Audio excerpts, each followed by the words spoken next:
Pero una cosa que vi en tu perfil es que tú comenzaste estudiando periodismo.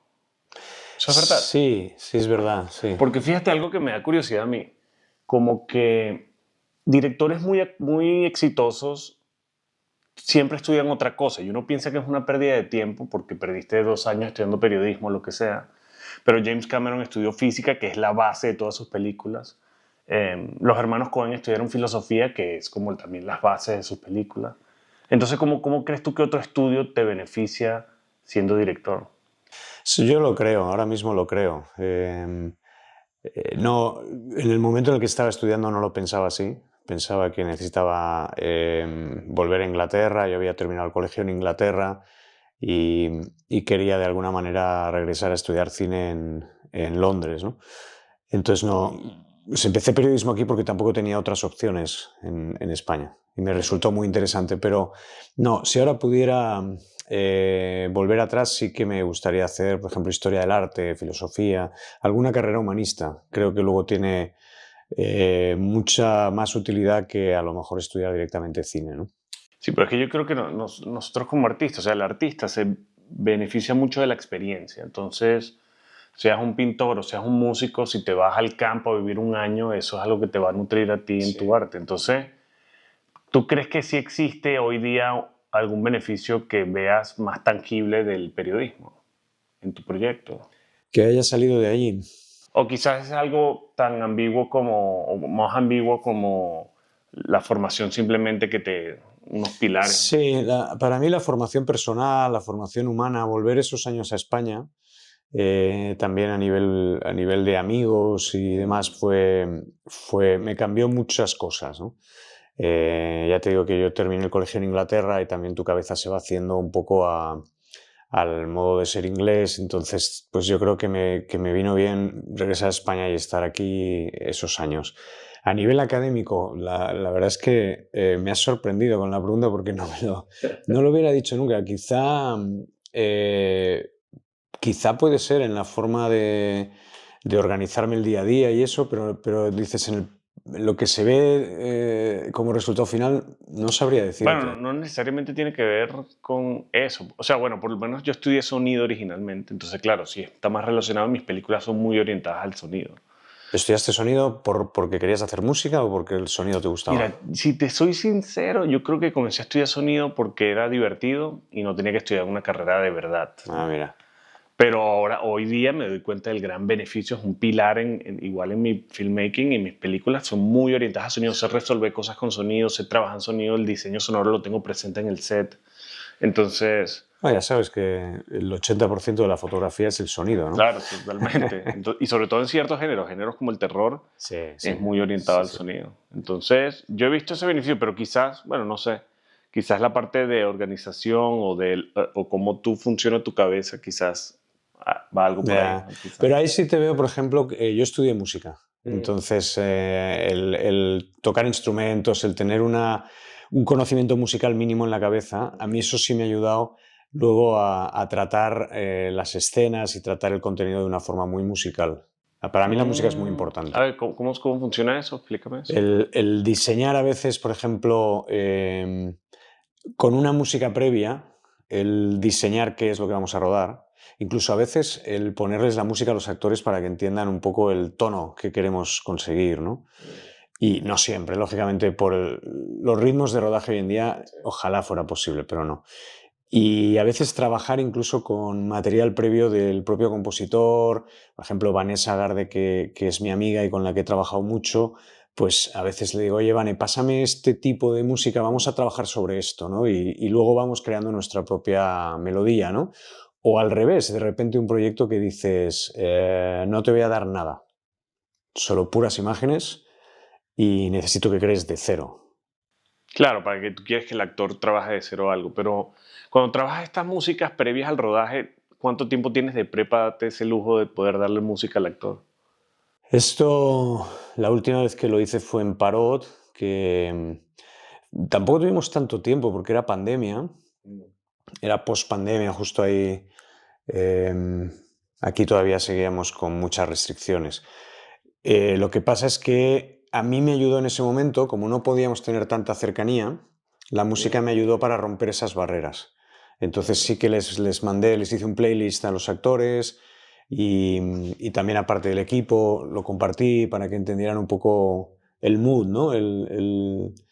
Lo que quieres alcanzar. Porque no sé, si te acuerdas, no sé si ¿te tocó rodar en pandemia o no? Sí, claro. Hice una serie en pandemia como de terror de la Claro, pandemia entonces no sé si ¿dónde estabas? ¿En en México? México. Claro, en México también fueron duros después. Pues fue raro, porque había una mezcla entre estricto y después como que nadie le importa, entonces... Pero yo cuando estuve allí toda la parte, digamos, de producción y tal, eran muy estrictos. En la parte oficial del set sí, pero en como el ser humano, el civil, no tanto. Era como, había como una fachada, no era una fachada, pero es como que toda esa parte de políticamente correcto, de cómo ellos deberían llevar el rodaje, entonces... Pero es como México es muy así, es muy dualista de las contradicciones entre lo que hay que ser súper estricto, nazi, todo perfecto, y otro que no, ya está, Sí. no importa. Pero oye, explícame otra cosa, ¿cómo además involucras la música para una película? Porque por lo menos algo que yo hago también, que ahora me resonó que dijiste, hago un playlist así en Spotify de el feeling, el mood, ¿no? ¿Hay alguna otra manera que usas música en tus producciones? O sea, sí me gusta hacer eso. A veces, es que depende mucho del proyecto y depende mucho del equipo, ¿eh? Pero a veces me gusta tener una música de referencia para que empecemos a trabajar desde el principio. Y a veces depende de quién sea el músico, esperar a ver cuál es la propuesta, ¿no? No sé si te pasa que cuando das una referencia, hay músicos que se van a pegar tanto a esa referencia No, eso es un problema. que van a hacer como una versión, Sí. ¿no? Como un cover. Entonces a veces es mejor quita la música y a ver qué... Totalmente. Yo creo que sobre todo en post con editores hay un problema donde cuando trabajas mucho tiempo con un ref, una referencia, todo el mundo, incluyendo el director, todo el mundo ya se contamina y quiere irse por ese camino. Entonces, yo trato de nunca trabajar con música en el montaje de referencia, pero sí con los actores. Sí. Oye, y otra cosa que me interesa, que veo que tienes largo y series, tienes muchas series recientes, ¿cómo viste o cómo ves la diferencia de ritmo entre, en verdad existe una gran diferencia de ritmo entre episodios de televisión y cine? ¿O cómo lo ves tú? Pero ahora ya no tanto, ¿no? Porque ¿tú cuántas páginas ruedas en un día cuando haces una peli? Pues sí, 8. Claro, pues igual. En una serie en España puedes estar rodando 8 o 9 páginas diarias. Incluso menos, ¿eh? Ahora mismo la última serie que he hecho estábamos rodando 7. Yo siempre tengo la teoría de que un equipo más o menos bueno para hacer una serie más o menos buena no puede rodar más de 6 secuencias diarias. O sea, 6 secuencias diarias me parece que es un plan que está bien lleno y que se puede hacer bien. A partir de, si empiezas a meter 7, 8 en lo que es el funcionamiento en España, empiezas a perder calidad. Y aquí tienen unas reglas con las horas de trabajo, la jornada. Sí, sí, ¿Cuántas horas? está regulado. O sea, puedes hacer jornadas de 8 horas seguidas. Yo en algunas series hemos hecho. Empiezas a las 8 y ruedas hasta las 4 de la tarde. Luego, ahora mismo yo creo que lo que más se hace es 10 más 1, 10 horas de rodaje más 1 hora para comer.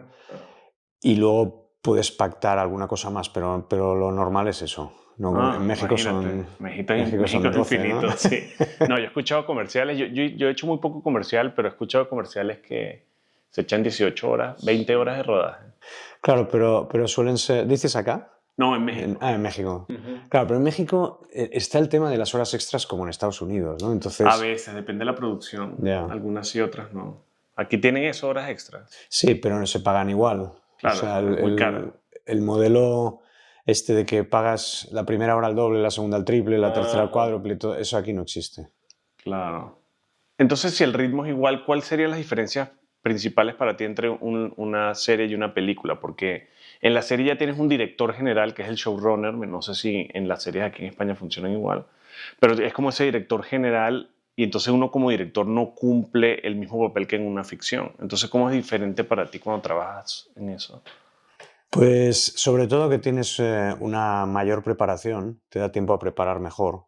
Estás rodando 120 páginas como mucho, ¿no? Normalmente aquí son menos, suelen ser 90, 100 páginas Y entonces preparar eso es preparar 2, 3 capítulos, como mucho. No es como ponerte a hacer 10 capítulos de golpe, ¿no?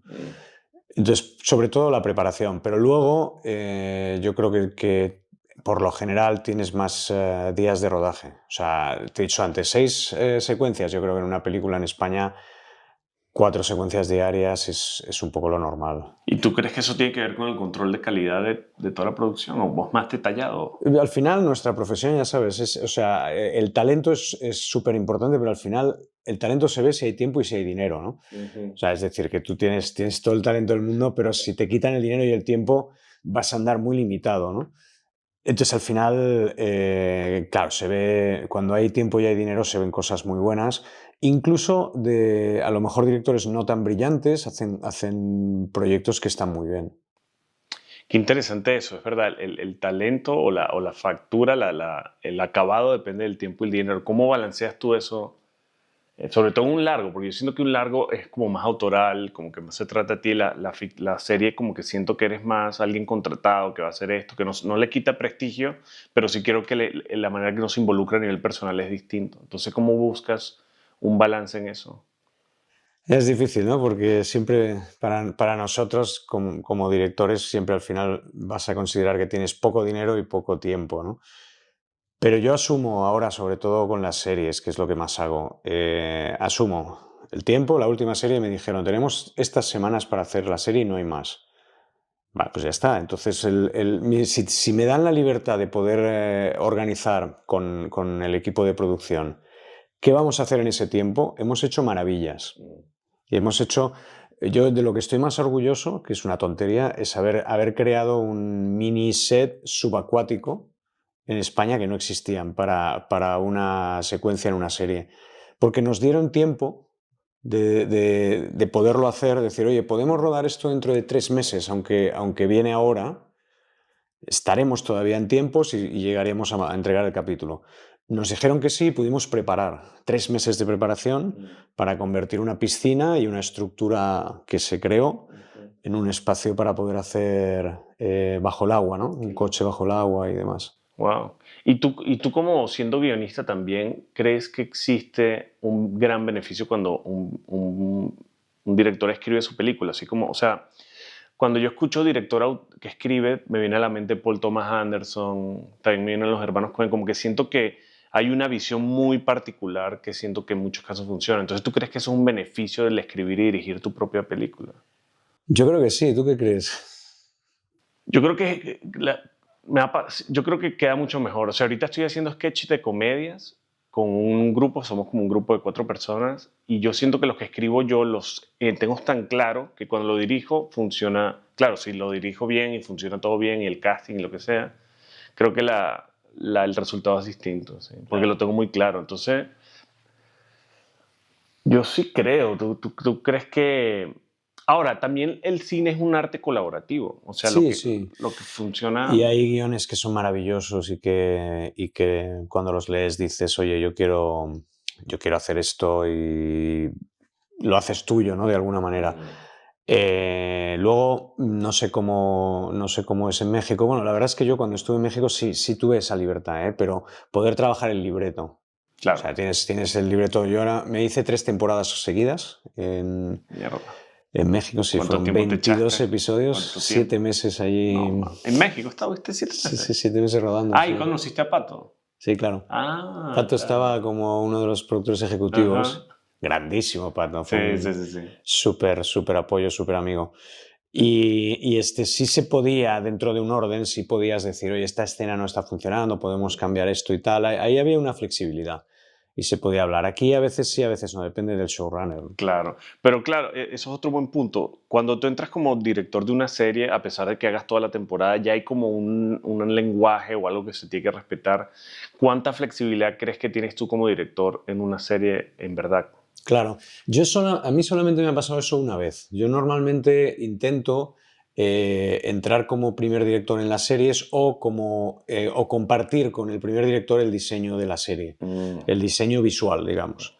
En cualquier caso, cuando yo entro como primer director, siempre comparto con el segundo el diseño. Lo hacemos entre los dos y así cuando te toca dirigir secuencias cruzadas, que a veces pasa, Sí. A veces pues estás en un palacio y dices, te vas a hacer secuencias del capítulo 5, que no es tuyo. Pero ya sabes cuál es el estilo, ¿no? Yo la única vez que no me ha tocado eso es Las chicas del cable, cuando estaban terminando y me fui a hacer algunos episodios, ya llevaban 6 temporadas. Esa era la sexta. Y tenía una estética que había evolucionado y era muy clara. Entonces ahí yo no podía proponer nada. Lo que tenía que hacer era respetar muy bien todo lo que se había trazado, ¿no? Entonces, como director de un capítulo de una sexta temporada, tu trabajo es medio que la historia, la narrativa funcione, pero no existe ese lenguaje de tipo de planos distintos, ¿no? O sea, no hay mucho espacio para eso. Yo creo que no debes, porque también los actores tienen un rol muy claro y la serie ya existe. La serie es una serie de éxito, Las chicas del cable era una serie de éxito internacional y estaba en su sexta temporada, que ya era como el momento final. Entonces yo creo que lo único que haces intentando meter tu estilo es estorbar. Y sí, sí, es una pena, pero esto a veces pasa, ¿no? ¿No te acuerdas algún episodio de televisión americana que dice, lo ha dirigido Tarantino, lo ha dirigido no sé qué? Luego los ves y dices, Sí, es más el ego imponiendo. claro, pero la serie, si te gusta la serie, prefieres ver la serie, Sí. ¿no? Ahora no me acuerdo cuál, que de pronto era una serie de terror, que de pronto había un episodio que era todo un plano secuencia. Y entonces el terror se caía porque perdían la posibilidad del montaje, ¿no? Sí, La claro. posibilidad de la trampa. Sí. Y dices, no, ahí, en ese tipo de series lo que tienes que hacer es lo que la serie es. Y ya está. Y cuando estás trabajando en una serie, ¿cómo funciona la jerarquía? ¿Existe primero el estudio o el streamer, después está el showrunner, después está el director? ¿Cómo funciona? ¿Sí es así? Sí, o sea, por ejemplo, si haces un original para Netflix, quien manda es Netflix, todo el equipo de contenidos. Luego está el productor ejecutivo, que son quienes han llevado el proyecto a Netflix, y luego está el showrunner y luego los directores. Y yo vi que tú habías dirigido para varios streamers, Amazon y Netflix, creo. Amazon, Netflix, también para Paramount Plus. ¿Cómo viste las diferencias entre trabajar con ellos? Uno es como más estricto, el otro es más flexible, te cagó uno. Eh, Bien, en general bien. O sea, mi experiencia con Netflix ha sido en una que era coproducción, con lo cual tampoco estaban tan encima, y otra que era Las chicas del cable, que sí estaban muy pendientes, ¿no? Pero estaban más pendientes antes, como en los guiones, y luego pocas veces te daban feedback O sea, ya estaba como muy testeado el resultado, ¿no? Luego te podría decir que creo que con quien mejor he tenido sintonía ha sido con Prime y con Paramount Plus, porque ahí sí me ha tocado vivir muchos cambios coordinados. Por ejemplo, con Paramount Plus, que también estaba Pato allí, tuvimos que hacer una versión para Argentina y otra versión para España y otra versión internacional. Entonces ahí, en la versión argentina, ellos nos pidieron que remontáramos capítulos, que reeditáramos cosas. Entonces sí que hubo mucho cambio. O sea, espérate, lo que estás hablando que era distinto era el montaje, Ajá. pero no la filmación. Se había hecho una serie, se llama Parot, que tenía una duración de 70 minutos para la televisión aquí, luego se tenía que recortar a 50 para Amazon, para Prime, y luego se tenía que hacer una versión de 50 para Argentina, bueno, Latinoamérica, no Argentina, sino Latinoamérica. Y ahí sí se cambiaron cosas. Pero no es que en el set decías, este plano hay que hacerlo para la versión de No, Argentina. no. No. Eso fue luego trabajo que lo hice yo y entonces ahí sí estuve muy en el día a día de cómo En la funciona post. sí, la plataforma. Y fue tanto con Amazon como con Paramount muy bien. ¿Y cómo funciona un contenido distinto para Argentina o para otros países? Ya, pues sí fue, o sea, para mí fue curioso, porque los argentinos en ese sentido eran como más atrevidos a hacer cosas que de pronto yo decía, oye, pero esto se va a entender porque estaban cambiando, estaban como quitando mucha información y dejando que te quedaras con la duda de si había pasado algo o no, ¿no? Recuerdo que había un momento que una protagonista le dispara a otro y no querían contar más, querían que en el disparo se acabara el capítulo. Y digo, pero entonces, ¿no? Y ellos me decían, no, pues luego la gente va a ver el siguiente capítulo y el pibe está vivo, ¿no? El pibe... Mierda, entonces para el cine argentino, para el público argentino, como tienen quizás más educación de cine, le dan menos información para que la gente lo complete. Puede ser, puede ser. ¿Y las otras versiones para dónde eran? Una era para aquí, para la televisión española, y la otra era internacional, ya para el resto del mundo. ¿Y cuál era la diferencia con la española? La española necesitaba 70 minutos para cubrir el mínimo. espacio de emisión. Y las plataformas ahora mismo 70 minutos no les gusta más 50. O sea, y si yo me meto en el Netflix, ¿en qué streamer era? En Prime, lo tienes aquí en Prime, en Latinoamérica lo tienes en Paramount Plus. Entonces, si yo me meto en Prime aquí en Paramount, son dos versiones distintas. Aquí tiene 20 minutos más. Y si te metes en RTV Play, que es la de televisión española, Sí. es otra versión. Ah, mierda. Mierda, eso sí es primera vez que lo escucho, ¿no? No, pues sí se hace, sí se hace, es común. porque piensa que acá, no sé si ocurre también en Latinoamérica, pero acá sí se hace mucha coproducción. Claro, por el tema de coproducción tienes que beneficiar a todas las partes, ¿no? Claro. Entonces, de pronto tienes Antena 3. Antena 3 ya hace piezas de 50, pero Televisión Española te dice, oye, a mí este espacio tiene que ser 70 minutos. Y luego si Pero estás... es un montón 20 minutos. Sí. O sea, Es una hay escenas locura. que no están en tramas enteras que no están. Sí. Eso está loquísimo. Oye, otra cosita. Cuando estás trabajando en una serie, ya los actores tienen su personaje definido. Entonces, ¿cómo funciona la dirección actoral en una serie? Cuando entras en una serie, como me pasó con Las chicas del cable, que ya los actores saben lo que tienen que hacer, tú sobre todo le dedicas tiempo a los secundarios, a los que vienen solamente para ese capítulo. Les dedicas mucho tiempo porque si ellos no están bien, la escena se va a resentir mucho. Estos actores, Blanca Suárez, Concha Velasco, John González, llevaban 6 años haciendo el mismo personaje. Entonces ellos hacían así y ya está, ¿no? Y sin embargo, el doctor o el cura o el policía era su primer día y estaban como un flan, o sea, muy nerviosos. Entonces ahí dedicas mucho tiempo a eso y luego dedicas a dirigir sobre todo cámara, o sea, a buscar los espacios bonitos, a tener el cuadro bonito y darle ritmo al tema, ¿no? Entras menos en la dirección de actores. ¿Te parece que vas un poco más a lo estético como director? Sí, sí, en esos casos sí. Luego en otros yo he tenido la suerte de poder arrancar casi de showrunner las dos últimas, compartido como showrunner. Y claro, el proceso es más bonito porque creas al personaje desde el guión y haces el proceso de casting. La última serie fue muy bonita porque hicimos casting presencial, que ya casi no se hace. Ya todos son videotapes. ¿Pero ¿no? casting o callback? No, casting.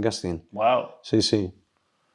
Bueno, yo creo que a los actores odian eso de ir acá. Bueno, claro, si vas a hacer una serie buena o algo con gente muy, muy profesional, te encantaría. Pero yo conozco muchos actores que detestan casting presenciales. Pero claro, es mucho más romántico, es mucho más orgánico.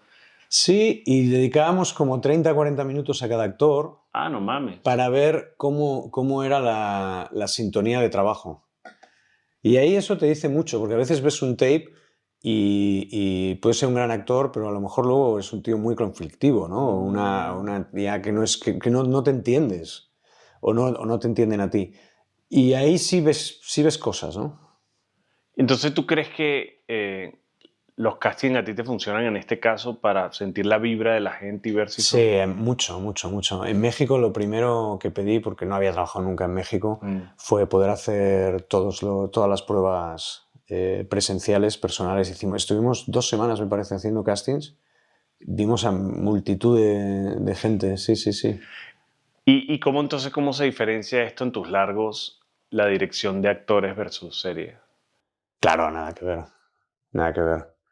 Yo ahora también te digo, pero supongo que tú también, que según vas haciendo proyectos también vas evolucionando, vas cambiando. Yo antes ensayaba mucho y ahora no me gusta ensayar. Eso es qué curioso que digas eso, porque justo estaba hablando eso el otro día con otro director aquí en el podcast. Hay directores y hay actores también que le gusta ensayar, yo quiero ensayar, quiero explorar, no sé qué, pero yo no sé si tiene que ver, a ver tú qué opinas, de la experiencia actoral del actor, la cantidad es directamente proporcional a la cantidad de ensayos que quiere. Puede ser. Porque tú agarras un actor que tiene años de experiencia y es muy bueno y el güey hay muchos que ni ensayan, ¿no? Sí. La mayoría, sobre todo cuando es rodaje, esto no es teatro, esa es la verdad. Y si ha salido mal, lo vamos a volver a hacer. Y en ningún caso vamos a dar por válido una toma que es mala, ¿no? Entonces, sí, me pasó hace unos años, fue justo antes de la pandemia, hice una serie muy bonita, que quizás es la serie menos vista de las que yo he hecho y quizá, no voy a decir la que más me siento orgulloso, pero casi, ¿no? Porque todas me gustan, pero 45 Revoluciones, que está en Netflix y que fue una serie que no tuvo tanto éxito. Pero yo ahí sí que me di cuenta de que un muy buen trabajo en equipo, porque teníamos muy poco dinero y muy poco tiempo, entonces no podías ensayar. Y si te metes, o sea, te remangas y dices, vamos a hacer que esto sea 1000 veces mejor del dinero que tenemos, la improvisación bien hecha, o sea, la frescura del actor puede aportar mucho. Y en esa serie me di cuenta que dices, es que también ensayar mucho para este tipo de proyectos mata la frescura. Claro, quizás depende mucho del tipo de proyecto y hay unos que se prestan más y otros. Por ejemplo, famosamente David Fincher que hace, bueno, y Kubrick que hacían 100 tomas del mismo plano, ¿no? Pero yo no sé, o sea, el argumento de ellos es que ya se le saca de la mente del actor el actuar, ya no es actuar, sino se le convierte en algo más natural. Yeah. Pero no sé, ¿verdad? O sea, yo igual no me gusta ensayar porque siento que además el ensayo en una mesa o en un lugar o en el mismo set es completamente distinto cuando estás grabando porque la energía es muy distinta. Sí, totalmente. Entonces, A mí me gusta, o sea, leer, preparar el personaje, hablar mucho del personaje, todo eso me gusta mucho. Y luego tener la frescura de saber de dónde vienes emocionalmente, pero hacer un blocking bonito, una puesta en escena bonita y ahí es donde ensayas, o sea, venga. Y luego, o sea, te encuentras que los actores saben hacer eso muy bien, que da vértigo, que te da miedo porque no lo has ensayado, pero luego enseguida ellos, las piezas hacen clac, clac, clac y todo funciona. sí, a mí me parece que ensayar en el set es eso. Yo he ensayado mucho en cualquier casa de alguien, pero llegas al set, entonces yo estoy en un punto donde digo, vamos a darle un par de pasadas para saber que nos tenemos cómo es el ritmo y la cosa, pero en el set es que vamos a ensayar en verdad. ¿Cuánto crees tú que ensayas en un set antes de filmar? Claro, ahora sabes qué pasa, que yo ahora me he acostumbrado a tener un ritmo de rodaje para cumplir los planes que tengo, ¿no? Entonces, básicamente, me gusta ensayar como 3, 4 veces, no más, e intentar hacer no más de 2 tomas por plano. 2 tomas por plano. Si puedo, sí, porque es mantener la frescura del momento. Si empezamos a hacer 14 tomas por plano, pierdo el ritmo de rodaje. Entonces ahora, a lo mejor, si me hubieras preguntado hace 10 años, te habría dicho otra cosa, ¿no? A lo mejor dentro de 10 te digo otra cosa, pero te digo ahora. Y me gusta que la gente no se duerma porque estamos rodando en digital y ya no es como en cine, que no tenías tanto dinero, ¿no? Ahora en digital puedes hacer todas las tomas. Pues digo, no, vamos a intentar 2 tomas. Y algunos actores al principio se quedan como, ¿puedo hacer otra? No. ¿Cuántas veces crees que el actor pide otra por su propia inseguridad y cuántas veces de verdad para proponer algo nuevo? Es buena pregunta. No lo sé, supongo que depende. Hay gente maravillosa que en un momento dado me ha dicho, ¿puedo hacer otra y tal? Y dices, sí, claro que sí. Y hay otra que simplemente a lo mejor lo que quiere es no quedarse con dos, ¿no? Decir, no, no, necesito más seguridad. Pero 2 tomas al final, con la cantidad de planos que hacemos hoy en día, tú nunca haces una secuencia en un solo plano para una serie. Ya te cubres, haces primer plano de este, no sé qué, reacción, tal. Al final te sueles ir con 5 o 6 planos en cada secuencia. Por 2 tomas estamos hablando de 12, 14 planos en general que van a la sala de montaje multiplicados por todas las secuencias de la serie. Es que es un montón. Entonces, si haces 5 secuencias, ¿cuánto dijiste? 4. 6 al día. En O sea, son series, 20 planos por 2, 40 planos que haces por día, más o menos. más o menos, a 2 cámaras. Claro, 2 cámaras. Entonces, por 2 de nuevo. O sea, porque haces 2 tomas de cada uno, pero a la vez tienes 2 cámaras. Claro, Entonces, son claro. 80 planos para el editor. Siempre tienes una cámara que está dando un plano más medio, un plano más corto. No cambias, vamos, yo por lo menos no uso ópticas muy distantes por el tema del sonido. Para poder tener un buen sonido, Que a O sea, no veces, muy abierto, claro, dices. si dices, si pones un 35, que es muy abierto, y a la vez quieres poner un 85 para tener un plano corto de alguien, claro, ahí la pértiga, ¿dónde va? Exactamente, ¿no? Si te está haciendo el plano general, tiene una altura, pero para el plano corto tiene que acercarse, entonces no puede convivir eso. Entonces yo eso lo intento evitar. Si pongo un 35, pues un 50, o un 35 con un 24, o eso, ¿no? Y si te vas a un 75-100, ese tipo de ópticas Pero más... entonces si tienes un diálogo como este en una serie, tú haces un 24 y un 35 por dar un ejemplo, y ya si lo cubres, no tienes que hacer otra toma con un 85 y un. Sí, luego haces planos cortos. Pero para mí, o sea, en una situación así, que se dan muchas, porque las series al final están llenas de gente hablando, lo que más me interesa en la secuencia es de dónde viene, cómo lo voy a poder traer a la mesa, porque ahí es donde realmente vas a poder contar algo distinto. Es decir, si él aparcó el coche, pues a lo mejor quiero empezar en el ascensor y ver los nervios que trae. Y entonces ese plano es distinto y llegas a la mesa. Y ya una vez estás en la mesa, ya es un plano contra plano, ¿no? Ya quieres que la conversación se entienda. Claro, ¿tú crees que tu parte como director, la parte creativa que puedes aportar más es en el antes de la escena? Porque después es over the shoulder y Claro. listo.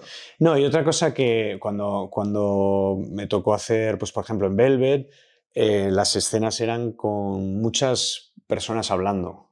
Siempre la acción avanzaba mucho en los diálogos de los personajes. Entonces, buscar la manera de que andaran, de que anduvieran, Ujú. que no estuvieran sentados hablando. O sea, a lo mejor empiezan sentados, pero luego pues recogen los vasos y se van a la cocina y los cambias un poquito, ¿no? Y esa era mi obsesión todo el rato. Si ves mis episodios te das cuenta de que intento todo el rato mover a la gente. O sea, cuando tú tienes un diálogo así en una mesa para no ser aburridos, el tipo se levanta a buscar agua, o sea, lo llama a la exnovia, no sé qué, y como que buscas dinamismo dentro de un diálogo. Sí, o, pues, lo típico que era yo que sé, una consulta con el médico y están sentados enfrente, entonces pues, el médico en el momento así más dramático se levanta y se pone al lado para cambiar un poco el eje, ¿no? Para no estar todo el rato así. Porque también te vuelves vago, ¿no? Si no, Sí. tantos meses rodando eso al final. Y yo siempre, cuando hacía los planes, siempre decía, este día, estos son los momentos que tienen que brillar. Y todos los días quería tener momentos para brillar porque sigues con la ilusión de dirigir cosas chulas, ¿no? Y yo me tiré 3 años haciendo Velvet, entonces con 3 años rodando lo mismo, al final tienes el peligro de cansarte, ¿no? Sí, ¿tú crees que como artista te da miedo esa monotonía y la tratas de Claro, evitar, no? claro. Tienes que buscar siempre algo que te ilusione, algo, aunque sigas en los mismos sets, con los mismos actores, siempre decir, hoy vamos a hacer algo distinto, ¿no? Y sí, la verdad es que, bueno, yo creo que funcionó, la serie desde luego fue un éxito. Qué curioso eso también, porque justo ahorita hice un sketch de comedia que no funcionó porque tuvimos un problema técnico y había que regrabarlo. Y yo dije, güey, si yo lo voy a regrabar, tengo que reinventar algo, no quiero hacer lo mismo. Entonces, como que no, este plano y este plano y este plano. Y claro, lo más importante al final del día es que tú te mantengas motivado, ¿no? Sí, Porque de eso se trata al final, de esa energía toda se transmite, ¿no? claro, es que depende de ti.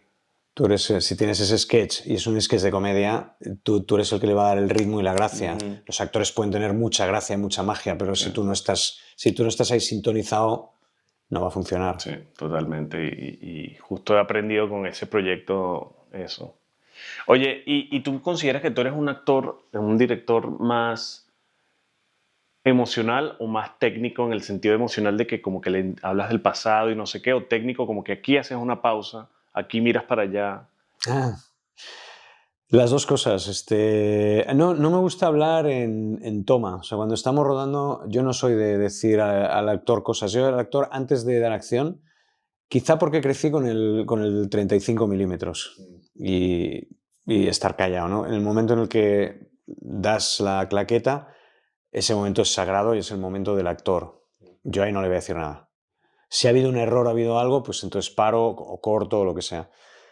Pero, pero sí de corregir, el decir, oye, hazme esto más lento, más... yo entiendo, o así lo aprendí en Inglaterra, que el trabajo de dirección es convertir el mecanismo en arte. O sea, al final el actor tiene que ir de una marca a otra y tiene que decir su frase y se tiene que entender todo. Entonces, ¿cómo haces que eso sea artístico, ¿no? ¿Empiezas más oscuro, vas hacia la luz o al revés? ¿Cómo va a decir la frase? ¿Dónde va a empezar a decirla, ¿no? Ahí, ¿te acuerdas de The Crown, de la serie de The Crown? Yo las primeras temporadas parecía una masterclass de cómo combinar ambas cosas, ¿no? ¿Y cuáles crees tú que son tus influencias cuando, o mejor aún, cuando tú vas a hacer una película o una serie, qué tanta investigación haces de referencias antes del proyecto? En una película, muchísimo. Porque es tu proyecto, es como tu niño, ¿no? Entonces ahí si quieres ver todo el cine que puedas de referencia de las cosas que te gustan, volverlas a ver para tenerlas como muy frescas, ¿no? En una serie yo propongo al showrunner. Tenemos muchas reuniones de estilo, pero al final, si yo no soy showrunner, el estilo que va a quedar es el que le gusta al showrunner. Entonces ahí siempre es por eso también a mí me gusta ser showrunner, porque no por nada, a mí me gusta ser showrunner con el guionista, ¿eh? No ser yo el que manda. Me gusta compartirlo con el guionista porque el guionista sabe de coordinar cómo va a contar la historia, pero lo que yo puedo aportar es decir cómo darle valor a todo esto. Si tú me escribes una conversación en 4 paredes blancas, yo lo que te puedo decir es por qué no lo montamos en un coche, por qué no o sea, vamos a ganar en un valor de producción, ¿no? Vamos a tener una imagen más interesante. Entonces esas cosas sí me gusta hacerlas. ¿Cuál crees tú que es el trabajo de un director en una serie y cuál crees tú que es el trabajo de director en una película? Digamos que el trabajo de director en una película es un trabajo de artista, de director de orquesta muy artístico.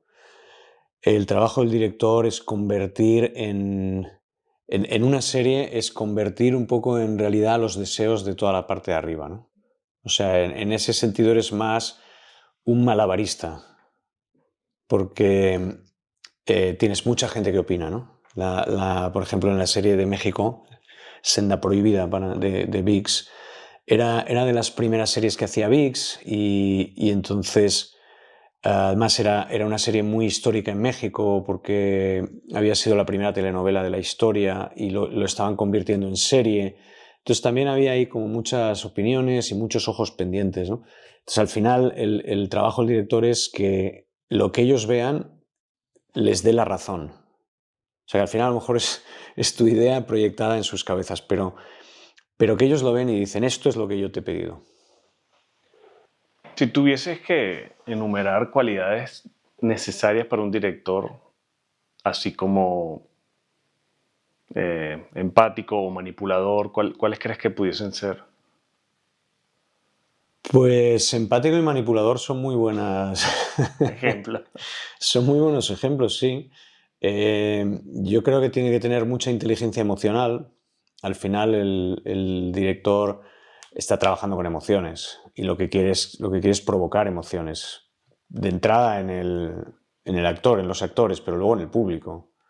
Entonces, al final tienes que saber desde el guión hasta la música y el etalonaje y todo, tienes que entender las emociones de cada cosa, ¿no? Y manipulador porque al final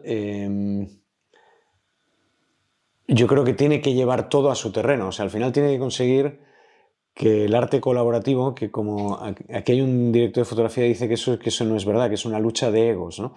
Que son todos los egos puestos y a ver quién gana. Pero al final yo creo que el director tiene que saber manejar eso, manejar que cada uno aporte lo mejor de sí mismo en ese proyecto, ¿no? Sí, totalmente. O sea, justo eso me resonó ahora que dices, porque justo estoy con varios proyectos que he hecho, como que siento que todo el mundo tiene una idea, y entonces el trabajo yo siento que mío ha sido, ¿cómo hago para que convencerlo de que mi idea es idea de él? Y así lo llevamos y es totalmente una... O sea, es complicado, sobre todo los actores tienen mucho ego, entonces si ellos tienen una idea o si están involucrados como productor, tienes que, ay, para que, ay, si probamos esto, entonces resulta que ellos creen que es idea de ellos. Eso es complicado, sí. También es verdad que al principio, que esto supongo que te pasó cuando empezaste al principio, que eres muy, quieres como salvar mucho tus ideas, ¿no? Mm. Protegerlas mucho de la agresión de los demás. Y yo creo que poco a poco, sí, o sea, te vas dando cuenta de que tus ideas no peligran en absoluto si dejas que los demás opinen. O sea, que al final dejar que los demás opinen es algo muy positivo y cuando todo el mundo hace clic y conecta en el mismo rumbo, entonces las ideas empiezan a crecer. Claro, eso es complicado porque pasas años y pasas tiempo en el que puede haber gente que no te respete, puede haber gente que no le interesa. Pues, por ejemplo, cuando tienes algún actor que está haciendo una serie más importante que la tuya y entonces está combinando ambas, pero la tuya no le importa. Porque lo que sea, ¿no? Porque ya lleva muchas temporadas o pasa también, a lo mejor que llevan muchas temporadas y les han ofrecido teatro, que para los actores el teatro es muy importante. Y ¿Cómo ellos, así? pues nosotros, por ejemplo, cuando hacíamos Velvet, que rodábamos de 8 a 4, había muchos actores que lo podían compaginar con teatro. Aquí en Madrid, Ah, claro, claro, claro. por la noche y tal. Entonces, claro, el teatro para ellos es muy importante. Es una parte, yo creo que fundamental de su profesión. Y es más enriquecedor como actor que el sistema de rodajes de una serie. Porque se levanta el telón, ellos son el personaje todo el rato y tienen está muy vivo todo, ¿no? Y tienen esa adrenalina puesta. Y sin embargo, pues la serie te pasas la vida esperando a que te llamen, tu plano, tu no sé qué y tal, ¿no? Entonces, conseguir que ese tipo de días difíciles, esos momentos difíciles, no se noten en pantalla también tiene su mérito. Claro. ¿Y cómo haces tú para...? Porque hay una excelente frase, creo que es de Sidney Lumet, que dice, asegúrate que todos estemos haciendo la misma película, que todo el crew está haciendo la misma película. ¿Cómo funciona tu dinámica? Claro, en largometraje es más particular, pero vamos a tomar el ejemplo de un largometraje. ¿Cómo haces tú para encaminar a todo el crew los primeros días de rodaje o en la pre a que estén haciendo la misma película? Claro, yo ahora, por ejemplo, en España, cuando puedo, intento tener gente con la que ya he trabajado, porque ya nos conocemos y así el primer día es un día más, no es totalmente nuevo, ¿no? Pero, por ejemplo, me acuerdo en Nueva York, rodando una película en Nueva York con un presupuesto bastante pequeño, pues eso sí, sí costó, porque la gente estaba acostumbrada a hacer películas más grandes, películas más importantes. Nosotros íbamos a hacer una película con la mitad del cast español y aunque rodábamos en inglés, era una comedia así como muy surrealista, entonces tampoco... yo me acuerdo que ahí sí costó un poco el que la gente se metiera. Pero tienes un gaffer que a lo mejor viene de haber estado haciendo Spider-Man, claro, y entonces pues tu película le da igual. Y entonces, ¿cuál es una buena estrategia para ti para encaminar al crew? ¿Crees que tienes que hacer pequeñas amistades, conocerlos todos, mandar muchas referencias? ¿Qué puedes hacer tú? Yo creo que el lenguaje que entiende todo el mundo en el crew, da igual en qué país estés, es que tú sabes lo que estás haciendo. O sea, creo que cuando un equipo de maquinistas, cuando un equipo de sonido o un equipo de cámara ven que tú entiendes tu trabajo, a partir de ahí no tienes problemas, a partir de ahí ellos te siguen porque saben que el rodaje va a tener sentido, porque desgraciadamente pues hay directores que no saben lo que están haciendo, que son un caos o que les gusta trabajar desde el caos y eso en general a los equipos no les gusta. Entonces, si el equipo ve desde el primer momento que sabes y además que se van cumpliendo más o menos los planes, que siempre vivimos en una profesión que siempre pasan cosas, pero aún así que más o menos no llevas un retraso de 2 semanas, sino que ven que se van a ir a casa a cenar con sus hijos y que dijiste que ibas a acabar en Navidad y en Navidad vas a terminar. Esas cosas yo creo que las huelen enseguida y si te ven que sabes, pues van contigo, ¿no? Entonces, ¿cuáles pueden ser unas cualidades necesarias de liderazgo para llevar una película? Seguridad, planificación, ¿qué crees tú? Porque yo siento que al final de todo se trata sobre liderar a la gente y liderar la película y encaminar la película, pero no creo que sea tan sencillo para todo el mundo. Entonces, ¿qué crees tú que ayuda a que todo el crew se convenza? Además de estar a tiempo, de que estás haciendo algo coherente y que funciona. Dailies, quizás. También, sí, sí, bueno, en el propio, hoy en día que ya tenemos monitores tan grandes para ver lo que estás haciendo, también ellos lo ven y ven que es bonito, ven que funciona y entonces dicen, ah, me gusta mi trabajo, me gusta, se ve el set, se ve el vestuario, me gusta lo que estoy haciendo, ¿no? Y, y para mí am, hay una parte fundamental y es no gritar. Para mí eso es muy importante. Yo he llegado a parar rodajes por gente que se pone a gritar. ¿Pero el asistente de dirección o cualquier persona? Asistente de dirección, Sí puede gritar. ya no, porque hace años que trabajo con el mismo, ¿no? Pero, y en México el que tuve es un gran amigo que no, que no gritaba. Pero no. Gente, pues algún cabeza de departamento o algún actor. Entonces, yo ahí paro el rodaje y me lo llevo y le explico, ¿no? Le digo, no, amigo, si tú me ves, yo no estoy gritando, tú no gritas. Es importante porque gritar pone nervioso a la gente y gritar no sirve para hacer las cosas mejor. Gritar simplemente es porque tú tienes mal carácter y te has puesto nervioso y solo sabes reaccionar así, pues aquí no. Y si no sabes trabajar así, te vas.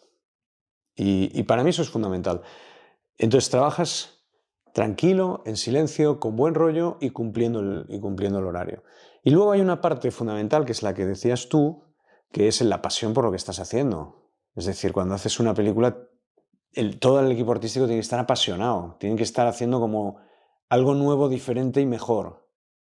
Si luego al final vuelve a ser algo más de lo mismo, bueno, no pasa nada, pero de entrada todo el mundo tiene que estar pensando que vamos a hacer algo distinto. Tenemos que luchar por hacer algo nuevo.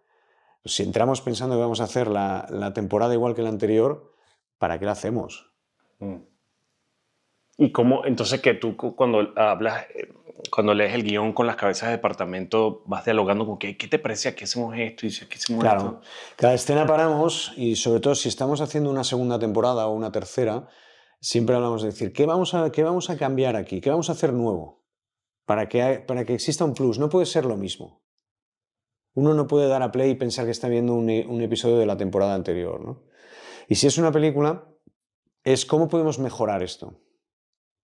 No pensemos en pequeño, pensemos en grande. Y pensemos en grande siempre.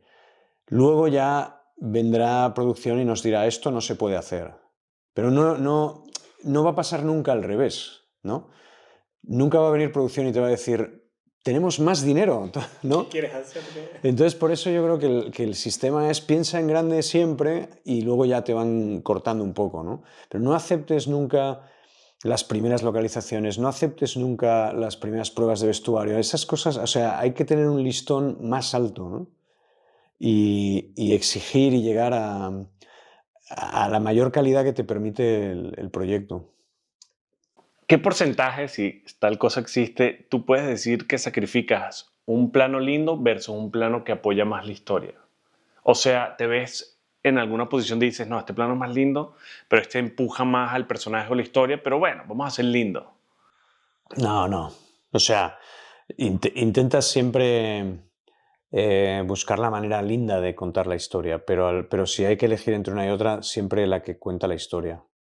Eso decía CMX, ¿no? Me parece la frase en inglés que decía, kill your little darlings, ¿no? O sea, todas estas cosas que tanto te gustan, si no sirven para la historia, quítalas.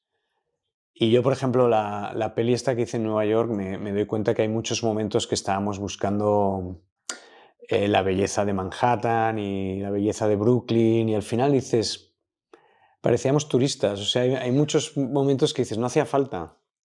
No, o sea, ves una película de Woody Allen y no está todo el rato sacando el skyline detrás, ¿no? ¿Tú crees que cuando estás trabajando en una película, el de arte quiere hacer la habitación más linda, el de foto quiere hacer el mejor plano, el de sonido quiere tener mejor sonido? ¿Crees que eso es algo que tienes que maniobrar? Yo, a ver, en los proyectos que yo he hecho, sí. Y porque sí, porque me he cuidado mucho de que eso sea así. O sea, he oído historias de otros proyectos donde te cuentan, ¿no? Que es que el director era su primera película y entonces pues el equipo le empezó como a comer el terreno, tal. A mí esas cosas me dan un poco de pena de escuchar algún director de foto que se aprovecha un poco de la situación, porque al final es tu nombre el que sale en la película, ¿no? Y tú quieres que la película esté bien, por lo menos es lo que pienso. Entonces, no. En mi caso no ha ocurrido nunca y espero que no pase, vamos. Una otra cosita que me gustaría preguntarte. ¿Cómo definirías el tono y por qué el tono es importante? El tono es importante porque el tono le dice al espectador qué es lo que puede esperar de tu película. O sea, creo que es importante no mezclar demasiados géneros en una película porque desconcierta al público. O sea, de alguna manera el público quiere sorprenderse, pero dentro de lo que saben que van a ver. Si van a ver terror, quieren ver terror.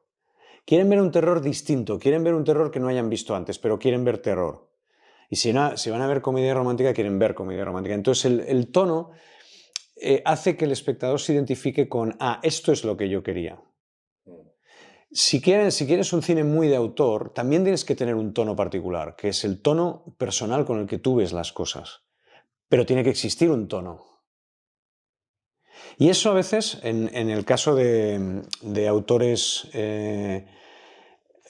actuales, a veces es una trampa, porque si tú haces una gran película de autor dramática en el campo, el público lo que espera es que tu siguiente película mantenga un poco esa lógica, ¿no? Si te vas a hacer cine negro de los años 40 en Manhattan, no lo van a entender.